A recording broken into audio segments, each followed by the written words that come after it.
Experience different with Aneswa Works.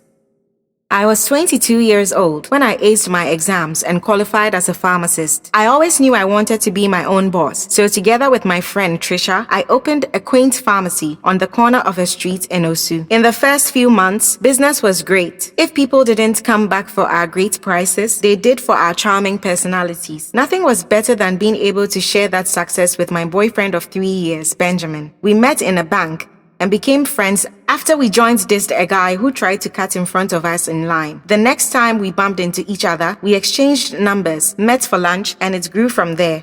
For 6 months, we exceeded our expectations for profit at the pharmacy, and things were so great until tragedy walked in on us without so much as a courtesy heads up. Trisha was restocking the shelves one April afternoon when she fell off a 10-foot ladder and shattered her ankle. It was the most gruesome thing I had seen, and it was so painfully apparent that she was in a lot of pain. For the first time, I found myself testing the Ghanaian emergency system. I snatched my phone off the counter and dialed 191 as I murmured reassuring phrases to my friend. A nice lady answered, and in less time than I anticipated, an ambulance was on its way. Trisha had surgery and was out for well over 4 months until I had her help again. Well, if we can call it that. The person who returned to work was unfamiliar to me. Trisha was empty. She could be right next to me and it could seem like she wasn't. To help with the immense pain, Trisha's doctor prescribed her Stadol. Unfortunately, as the pain weaned off, her dependency on the drug didn't. I found her several times, hunched over in a corner, spraying the drug up her nasal cavity. Every time I complained, it was the same line. "I'm in pain, Bertha. What do you want me to do? Suffer?" Over time, she slipped through my fingers and the entire situation escalated. Trisha began to have manic episodes where she would hallucinate and become extremely paranoid. One time, I found her trying desperately to print out a receipt from a box of tissues. Those were the hardest times for me, and I began to feel quite unsafe. On one of her manic episodes, I tried to keep Trisha from jumping out the window and into the street. Physically, I'm very petite, and I was having a hard time containing all 83 kilograms of Trisha. I remember hearing the door open, and I thanked goodness someone else was around. "Help!" I hollered.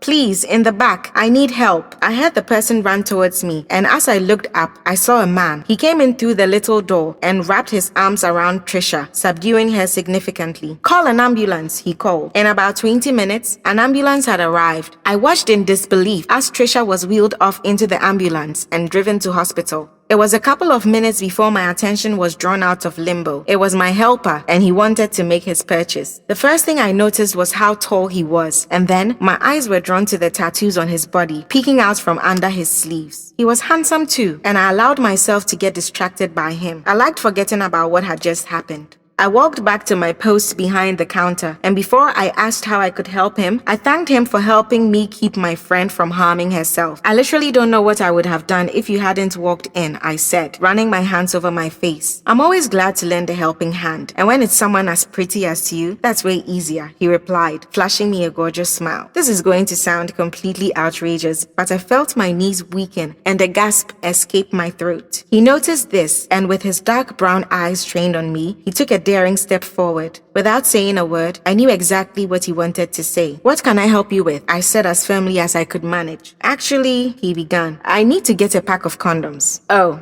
okay," I said, in my best I don't care voice. But for some reason, I felt like I was being cheated on. I walked over to the counter that housed our contraceptives and condoms. I grabbed a box, walked back to the counter, and slammed it down. He looked down at it and shook his head. "What?" I snapped. "You wanted condoms." "Well, if you had bothered to ask me what kind exactly I was looking for, you would know that won't fit," he said.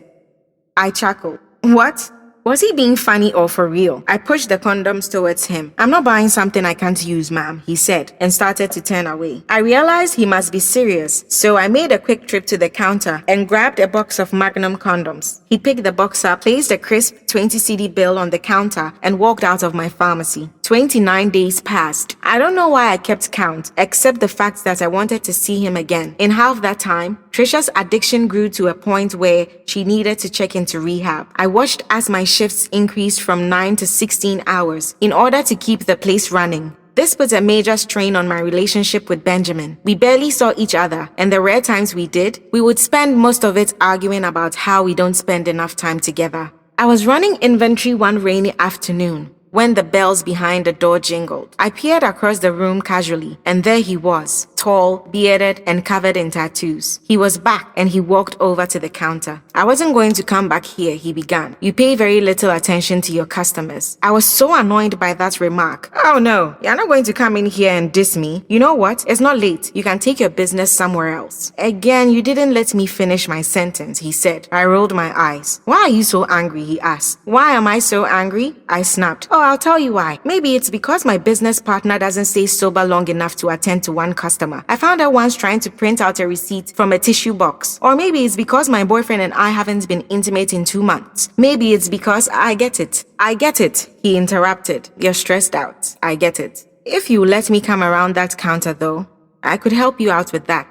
He took that daring step forward. My mouth was dry. I felt like I needed to say something to stop him, but I couldn't say a word. It crossed my mind the door was unlocked, but I couldn't concentrate on anything apart from that man. "Come here," I said. My voice was merely a whisper. As he walked to join me behind the counter, I took in the entirety of his tattoos. His arms were covered with a phoenix, scenery, and several quotes and flowers. As I touched him ever so lightly, he took off his shirt, and beneath it lay quite a body. He was so firm, masculine, and handsome. I cannot explain it any better than it felt like he was a magnet and I was a shiny piece of metal. I grabbed him by the neck and shoved him into the wall of the inner room. I licked his neck and kissed every inch of his torso. I traced the patterns of his tattoos with my tongue. The firmness of his body made me gasp. He smiled as he stood before me and propped me on the counter I stood before. His hands went up my dress and I felt him against my delicate skin. He ripped off my lab coat and dragged his fingers across my shoulders, taking down my bra straps with the motion. I felt my boobs perk up and my lips quiver. The moment he kissed me, I could taste pineapple. It was literally a sweet kiss. I felt his tongue against mine as he gripped my breasts. I felt my head fall back when he touched me inside my legs. He whispered in my ear, telling me how wet it was down there and how hard it was making him. I instinctively grabbed his dick. It was huge. I giggled with excitement. He wasn't joking about the Magnum condoms. He helped me take off his belt, and after a quick dash to the counter, I helped him put on a condom with my mouth. He turned me over onto my belly as I stood in front of him. He dragged his tongue across my ear, nibbling on my earlobe as he teased me with his big dick. Finally, he gave me what I needed, and it felt good. I could feel how excited I was drip down my thigh. Gently at first, he moved in and out of me. I was moaning so loud that I was sure the people in the saloon next door would hear us. I began to hear him too. His grip on me tightened, and his thrusts grew stronger. It turned me on to see the form of him, to feel the sheer strength he expended, and the grip of his right hand on my left boob. It was about 15 minutes of paradise. I got hit twice in the head by pill bottles raining down off the shelf, one of which contained 200 pills. He was just so strong. I came a bunch of times,